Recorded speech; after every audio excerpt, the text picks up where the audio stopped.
Kayo ay nakatutok pa rin sa Panahon TV at ngayon naman sa bahaging ito ng ating programa, silipin natin ang magiging lagay ng panahon sa susunod ng 3 araw. Unahin po natin dito sa Baguio City, fair weather conditions naman ang iiral dito sa City of Pines. Magkakaroon lamang po tayo ng partly cloudy to cloudy skies na mayroong tsansa ng pag-ulan at pagkidlat, pagkulog, pagsapit ng hapon at ng gabi. Dito naman sa Metro Manila, good news dahil magpapatuloy ang ating good weather conditions. Magkakaroon po tayo ng bahagya hanggang sa maulap lamang na himpapawid na mayroong tsansa ng pag-ulan at pagkidlat, pagkulog, pagsapit ng hapon at ng gabi. Ganon din ang inaasahang panahon dito sa Metro Davao. Magkakaroon po tayo ng partly cloudy to cloudy skies, still with isolated cases of rain showers and thunderstorms sa afternoon at sa evening. Ganon din naman sa Metro Davao, magpapatuloy po ang cloudy to cloudy skies natin with isolated cases ng rain showers at thunderstorms pagsapit ng hapon at ng gabi.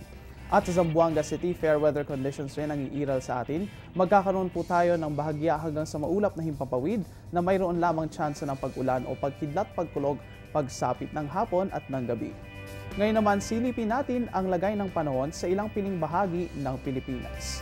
Unahin po natin dito sa Cabanatuan, Kalayaan, Group of Islands, Rojas, Catbalogan, Dumaguete at Calapan. Magkakaroon po tayo ng fair weather conditions at maglalaro ang temperatura sa 26 to 38 degrees Celsius at 24 to 33 degrees Celsius.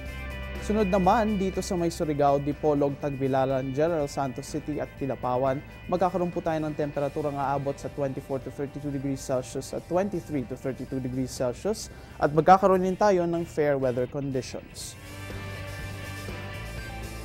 Para sa mga maglalakbay natin, narito ang weather forecast sa ilang mga tourist destinations sa bansa. Unahin po natin dito sa may Anilao kung saan magkakaroon ng 25 to 36 degrees Celsius. Fair weather conditions po ang iiral mula dito hanggang sa may Banawe na magkakaroon ng 16 to 25 degrees Celsius.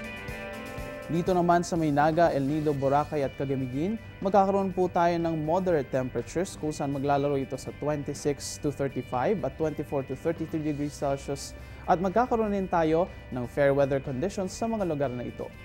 Ugaliin po natin ang pagdadala ng payong na may ultraviolet protection at ang pagsusot ng light-colored clothes para hindi tayo masyadong mainitan at syempre stay hydrated para makaiwas sa heat stroke.